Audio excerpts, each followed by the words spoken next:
Family is the back bone of social structure. Definition دیکھ لیتے ہیں. فیملی جو انٹیمیٹ ڈومیسٹک گروپ ہے، جو کپل ہوتا ہے ان کے درمیان جنسی تعلقات ہوتا ہے، اور اسی جنسی تعلق سے جو ہے وہ بچے پیدا ہوتے ہیں اور پورا کا پورا ایک فیملی بنتی ہے. اس میں لیگل ٹیکس قوانین بھی شامل ہوتے ہیں، جو ریاستی قوانین ہیں وہ بھی اس میں شامل ہوتے ہیں. Family is a basic unit of the society. Family is one of the most important social institutions. Sociology کے اندر جو انسٹیٹیوشنز پڑھے جاتے ہیں اس میں ایک one of the most important social institution ہے. پرائمری گروپ ہے سوسائٹی کا. فیملی جو ہے وہ زمانے اور جغرافی کی قید سے آزاد ہے.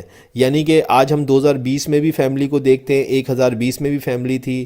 فیملی ہر زمانے کے اندر موجود رہی ہے اور ہر جگہ ہے. تو سوسائٹی بھی، جو پہلی سوسائٹی جنمی وہ فیملی کے ذریعے سے جنمی. پرٹیکولر نیم آپ کو ملتا ہے فیملی کے ذریعے سے. آپ کے جذباتی لگاؤ ہوتے ہیں، ماں کا رشتہ، باپ کا رشتہ. کہ دوسرے انسٹیٹیوشن جیسے کہ ریلیجن ہے، ہیلتھ ہے، ایجوکیشن ہے، ان کا نیوکلیس جو ہوتا ہے وہ فیملی کے اندر پڑا ہوا ہوتا ہے.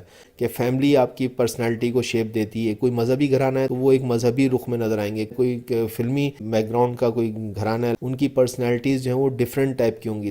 ایک لڑکی ہے وہ اپنے باپ کے گھر میں رہی، 20 سال تک وہیں پہ پلی بڑھی، تو ایک پرماننٹ فیملی کی صورت میں رہی.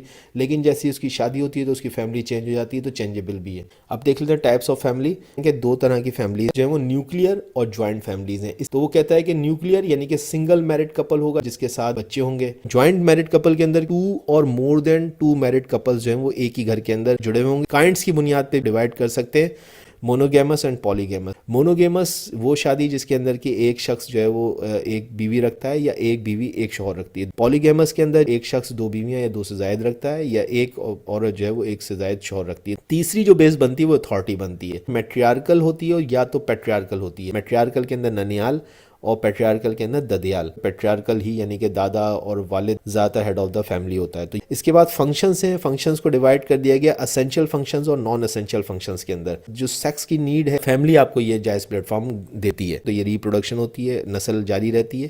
یہ بھی فیملی کا فنکشن ہے کہ بچے کو کھانا ملے، اس کو چھت ملے. پہلی بات ہو چکی ہے میرج ہو، ڈیورس ہو، ان کو کرنے کے لیے فیملی ہی ایک پلیٹ فارم پرووائڈ کرتی. اب نان اسینشلز کو دیکھ لیتے ہیں. بیٹے مر گئے تو ان کے بیٹوں کے پاس جو ہے وہ گھر چلا گیا، پیسے کی جائیداد ٹرانسفارم ہو گئی. آپ کے جو مذہبی عقائد ہیں وہ فیملی ہی بناتی ہے. ضروری نہیں ہے کہ فیملی ہی جو ہے وہ آپ کے مذہبی عقائد بنائے. بیسک تعلیمی فنکشنز ہیں وہ بھی فیملی ہی کرتی ہے. تفریح بھی آپ فیملی پرووائڈ کرتی ہے. کی خوشی، آپ کی دل کی تمنائیں، سیٹسفیکیشن ہے کی فیملی پرووائڈ کرتی. پہلے کچھ فنکشنز جو ہیں وہ فیملی پرووائڈ کرتی تھی، لیکن آج وہ دوسرے انسٹیٹیوشنز معاشرے کے اندر کر رہے ہیں. اگر ابھی معاشرے کے اندر ضروری نہیں ہے کہ آپ فیملی ہی آپ کی سیکس نیڈز کو پرووائڈ کرے. وہ سیکس ورکرز بھی آپ کے سیکس کی نیڈ کو پرووائڈ کر دیتے ہیں. پہلے فیملی ہی جو ہے وہ ریپروڈکشن فنکشن کو رسپانسبل ہوتی تھی، لیکن آج کل سروگیشن کے ذریعے سے آپ اپنی نسل کو بڑھا سکتے ہیں.